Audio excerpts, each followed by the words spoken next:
Judul khotbah saya adalah gereja atau church. Apa itu gereja? Apa fungsi gereja? Mengapa ada gereja dan sebagainya berkaitan dengan semuanya itu. Injil Matius pasal 16 ayat yang ke-18. Saya kutip dari bahasa Indonesia sehari-hari. Sebab itu ketahuilah engkau adalah Petrus, batu yang kuat, dan di atas alas batu inilah aku akan membangun gerejaku yang tidak dapat dikalahkan sekalipun oleh maut. Aku akan membangun gerejaku. Kalau saudara selidiki di dalam Alkitab kita, yang pasti terjemahan yang umum ini, saudara selidiki, gak akan ketemu kata gereja. Tapi kalau saudara membaca dalam Alkitab bahasa Indonesia sehari-hari, ketemu satu saja, yaitu di ayat ini. Gerejaku. Aku akan membangun gerejaku. Lalu mungkin saudara bertanya, kalau gitu kata gereja itu dari mana?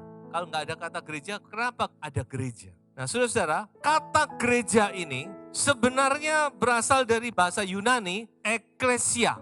Ekklesia itu artinya itu keluar, klesia itu dipanggil. Jadi ekklesia itu artinya dipanggil keluar, called out. Dan kata ekklesia ini dalam Alkitab kita, Janjian Baru, kata ekklesia itu 116 kali. Cuma diterjemahkan sebagai jemaat. Nah itu, makanya saudara tidak ketemu kata gereja. Tapi kalau saudara membaca di dalam Alkitab Inggris, King James Version, maka kata ekklesia itu diterjemahkan dengan kata church, yang artinya gereja. I will build my church in this foundation.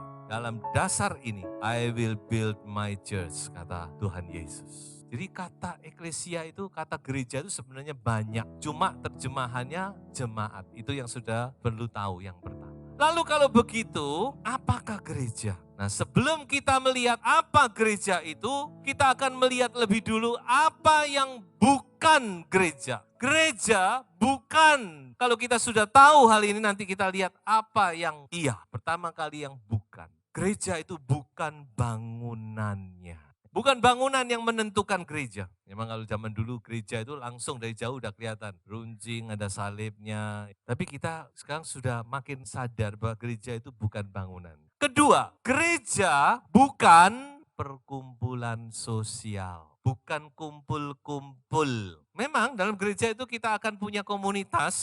Tapi gereja itu bukan hanya kumpul-kumpul untuk bersosialisasi. Untuk agar punya teman lebih banyak. Kayak arisan, mungkin ada kumpulan alumni, mulai dari mahasiswa, SMA, SMP, SD, semua muncul. Atau kumpulan orang-orang yang punya hobi yang sama. No. Yang ketiga, gereja bukan business gathering. Ayo ikut persekutuan itu. Di situ banyak orang-orang kaya. Kita cari gangdau di situ. No. Church is not business gathering. Jangan salah. Jadi jangan kita punya motivasi yang keliru waktu kita datang ke gereja. Dan yang berikutnya, church is not just a religious gathering. Bukan hanya sekedar kumpulan keagamaan. Walaupun memang termasuk, tapi lebih dari itu. Nah sekarang kalau gitu apa itu gereja? What is a church? Sebelum kita melihat ini, mari kita membaca Kisah Rasul 7 ayat 38. Musa inilah yang menjadi pengantara dalam sidang jemaah di padang gurun di antara malaikat yang berfirman kepadanya di Gunung Sinai dan nenek moyang kita. Dikatakan di dalam ayat ini, Musa itu menjadi pengantara antara Allah dengan bangsa Israel. Dikatakan sebagai sidang jemaat di padang gurun. Dalam bahasa Inggris dipakai the church in the wilderness. Dipakai kata gereja.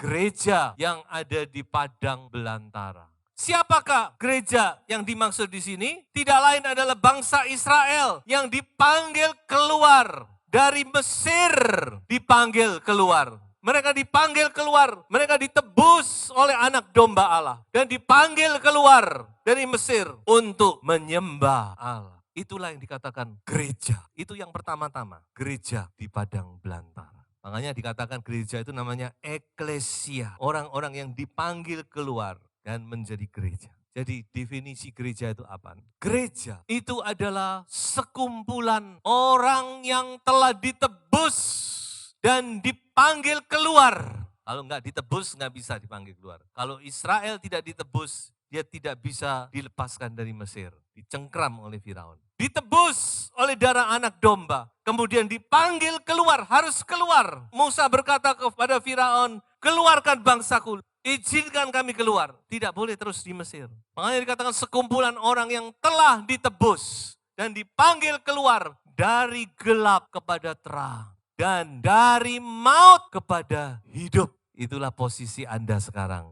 Anda ada di dalam terang dan Anda ada di bawah kehidupan. Jadi itulah gereja. Mari kita bersyukur kepada Tuhan. Tuhan berkata, kamu ini anak-anak terang. Kamu ini terang dunia. Kamu tidak lagi di bawah kematian tapi di bawah kehidupan. Itu gereja. Ya, jadi gereja ini sesuatu yang luar biasa karena ditebus dan harganya mahal, yaitu darahnya Yesus sendiri. Nah sekarang pertanyaan kita selanjutnya, ditebus itu apa? Kan gitu ya. Kalau orang membeli sesuatu, membawa pulang sesuatu, pasti dalam pikirannya punya tujuan. Kenapa saya beli ini? Untuk apa nanti di rumah? Nah pertanyaan bagi kita, Tuhan menebus kita, membeli kita dengan darahnya, membawa kita keluar dari gelap kepada terang, dari maut kepada kehidupan. Untuk apa? Apa sih fungsinya? Apa gunanya? Saya akan berikan 4 hal. Yang pertama adalah untuk bertumbuh.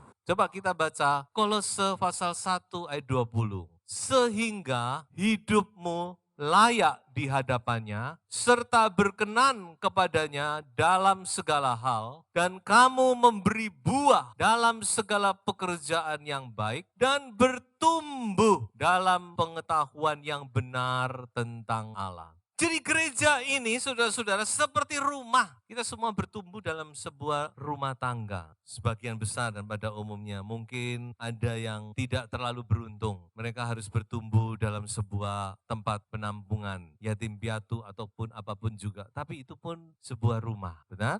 Sebuah rumah tangga. Tapi belum tentu yang namanya rumah tangga itu nyaman loh untuk bertumbuh. Makanya jadikan rumah tangga Anda menjadi tempat yang nyaman untuk bertumbuh. Buktinya apa? Buktinya banyak anak tidak kerasan dalam rumah. Kenapa? Ya karena tidak nyaman. Makanya rumah tangga masih ada anak-anak, ayo cepat diperbaiki rumah tangga ini. Jadi saudara-saudara, gereja itu adalah tempat kita bertumbuh. Bertumbuh apa? Bertumbuh dalam pengenalan akan Tuhan. Di dalam gereja ini kita bertambah-tambah, bertumbuh terus. Mengenal siapa Tuhan kita. Mengenal Yesus. Siapa Yesus itu? Kita bertumbuh menjadi dewasa. Rohani kita menjadi dewasa, menjadi kuat. Bukan terus kanak-kanak. Makanya kalau anak-anak itu mau bertumbuh dengan sehat, apa yang paling perlu? Makanan. Betul? Ayo punya selera, makan firman Tuhan. Kalau anak itu tidak suka makan tuh artinya apa? Sakit. Kasih makan 1 sendok, wis mari. Gak punya nafsu makan. Jangan-jangan anak ini sakit. Kadang-kadang kita tidak sadar, mungkin rohani kita juga sedang sakit. Nggak punya nafsu makan kita. Saya dengar firman, kapan? Ya waktu di gereja. Nah itulah jajan. Bukan jajan dalam arti apa? Sudah cuma makan sekali seminggu, mana bisa? Nggak bisa. Bagaimana kita bisa bertumbuh? Ya memang ini PR kita lah Mbak Tuhan. Bagaimana supaya anak-anak rohani ini punya appetite, punya nafsu makan. Supaya apa? Supaya bertumbuh imannya, bertumbuh rohaninya, mengerti tentang Tuhan, mengenal Tuhan kita dengan baik. Jadi a church is a place to grow in the knowledge of our Lord Jesus Christ. 2, gereja adalah tempat untuk kita belajar. Belajar apa? Belajar melakukan kebenaran. Jadi gereja itu bukan cuma tempat kita mengerti kebenaran, tapi juga melakukan kebenaran. Ketika kita mengerti kebenaran, kita mengerti hati Tuhan, kita mengerti maksud Tuhan, ayo kita belajar melakukan. Dan saudara harus mengerti bahwa inti daripada kebenaran firman, intinya itu apa? Kasih. Jadi dengan lain kata, di gereja inilah kita belajar untuk kasih mengasihi. 1 Tesalonika pasal 4 ayat 9. Tentang kasih persaudaraan, tidak perlu dituliskan kepadamu. Karena kamu sendiri telah belajar kasih mengasihi dari Allah. Jadi dalam gereja ini, kayak lagi gereja bukan bangunan ya, kumpulan orang yang sudah ditebus. Di dalam gereja ini kita belajar untuk mengasihi. Kasih itu perbuatan. Jadi gereja ini tempat kita belajar. Mari kita belajar kasih mengasihi satu dengan yang lain. Itulah inti dari kebenaran. Ketiga, gereja adalah tempat berkarya, a serving place. Di dalam Matius pasal 25, mulai ayat 14 sampai ayat yang ke-30, di situ ada perumpamaan tentang talenta. Dikatakan ada seorang keluar negeri ke tempat yang jauh, lalu dia bagikan talenta kepada hamba-hambanya sesuai dengan kemampuan mereka. Ada yang 5, ada yang 2, ada yang 1. Kenapa kok enggak troto? Tuhan kan tahu kemampuan tiap-tiap orang, bukan? Tapi bukan masalah itu yang penting. Masalahnya apakah talenta ini dipakai atau tidak. Ketika Tuhan itu balik, dia kumpulkan lagi hamba-hambanya, dia tanya, kamu sudah cuan berapa? Sudah untung berapa? Yang 5 talenta bilang, aku untung 5. Hebat. Salut. Yang 2, saya untung 2. Hebat. Salut. Yang 1, sorry Pak Bos. Cuma 1 Pak Bos. Apa artinya ini? Saya sembunyikan di bawah tanah supaya tidak hilang. Nah ini saya kembalikan. Kamu jahat, malas. Saya yakin dan percaya setiap orang percaya itu dipercaya talenta-talenta. Ada yang 5 talenta, ada yang 2, ada yang 1. Tapi walaupun apapun juga pasti ada talenta. Nah di gereja ini ada tempat di mana saudara memakai talenta itu. Tidak ada yang tidak bisa melayani. Amin.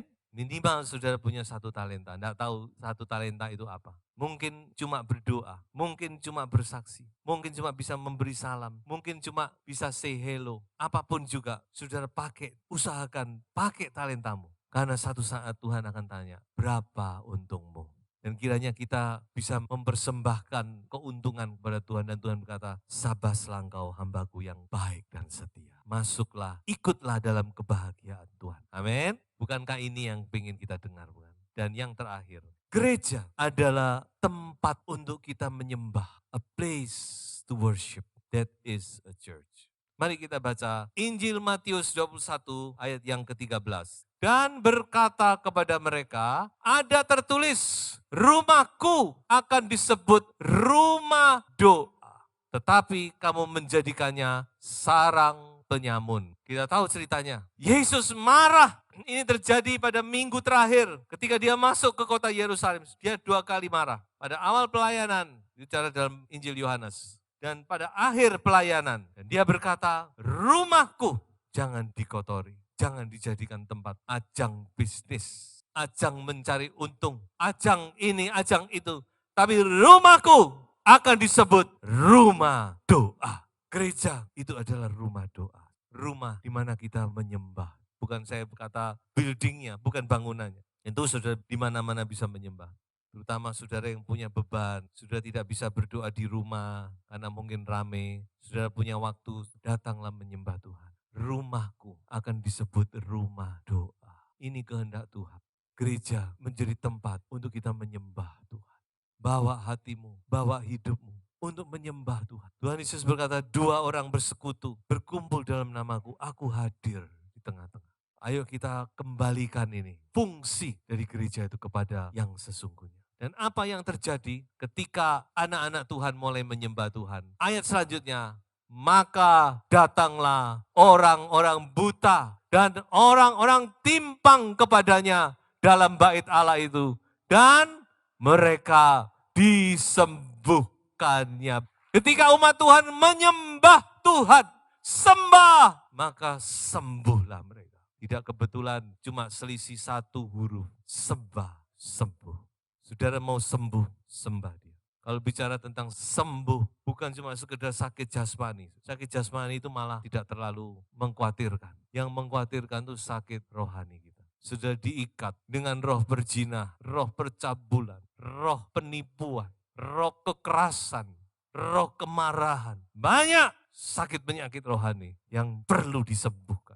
Kadang-kadang mata kita rabun, kita tidak bisa melihat kemuliaan Tuhan. Banyak saudara sembah dia. Maka kita akan beroleh kesembuhan. Sembah dan sembuh. Dan itu yang Tuhan mau lakukan. Tuhan mau gerejanya kembali mengalami mujizat dan kuasanya. Sebab itu kita harus kembalikan gereja ini kepada fungsi yang sesungguhnya. Tempat untuk kita bertumbuh. Tempat untuk kita belajar. Tempat untuk kita menyembah Tuhan. Tempat untuk kita melayani. maka gereja akan kembali pulih, kemuliaan Tuhan akan dinyatakan. Dan akan banyak orang datang berduyun-duyun. Saya yakin kalau gereja pulih, kita tidak usah bingung-bingung cari jiwa sana sini. Tetapi Tuhan yang akan menarik jiwa-jiwa itu datang. Coba terakhir, ini pesan firman Tuhan, kembalikan gereja kepada fungsi yang sebenarnya. Maka banyak orang akan datang dan disembuhkan oleh Kristus. Kita baca ayat kunci ini. Yohanes 12 ayat 32. Dan aku, apabila aku ditinggikan dari bumi, aku akan menarik semua orang datang kepadaku. Kiranya Tuhan pulihkan gereja. Tuhan Yesus memberkati.